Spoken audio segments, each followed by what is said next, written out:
Hey, it's Ollie, and in this video I want to answer a question from Alba, who left a comment on a video some time ago asking about the definition of fluency and how we should think about the word fluency. Because I think when the word fluency is bandied around, people tend to kind of conflate a couple of different things. So to my mind, fluency doesn't necessarily mean that everything you say is accurate.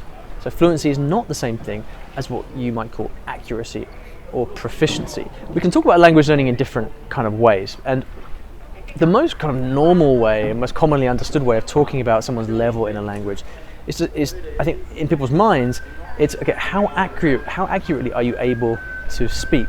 Like, do you get all the grammar right? Do you know all the vocabulary? Like, is your Italian perfect? Like, that's the way that people think about someone's level in a language. And the term that mostly gets used to describe that is fluency. So they ask you, well, are you fluent in Italian? Do you speak Italian fluently? But when I use the term fluency, I'm not really talking about that. Fluency for me is your ability to use words in a way that express and convey your ideas.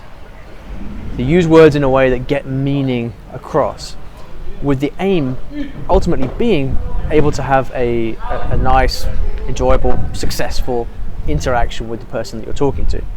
Now, I used to be an IELTS examiner, IELTS, which is IELTS, English International Language Testing. International English Language Testing System. It's a very, very good test that's used across the sort of British English world for universities and immigration and things like that.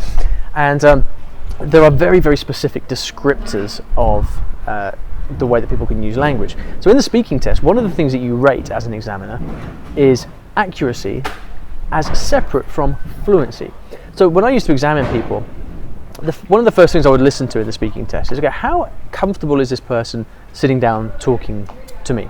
How comfortable, how fluid and flowing is their speaking?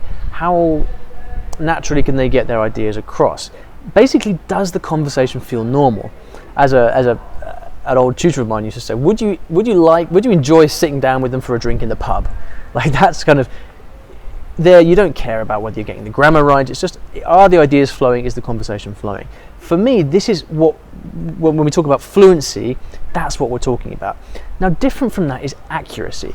Accuracy is how precisely are you using the words of the language, the grammar of the language, and how correctly are you manipulating the language.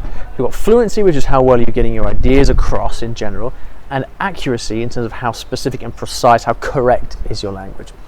So that for me is a very important distinction and very, very useful to have as a concept. There's another word which is proficiency, and proficiency to me is generally used in the same way as accuracy. So what's your proficiency? This is like saying, can you pass yourself off as a B2 or a C1 or a C2 in the language? Your proficiency is like, how good are you at the language?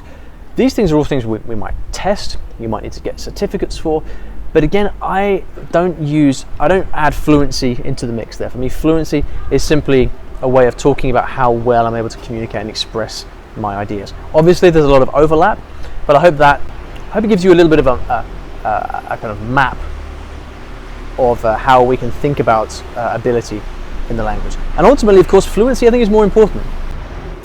So subscribe to the channel if you want more like this. I'll see you next time.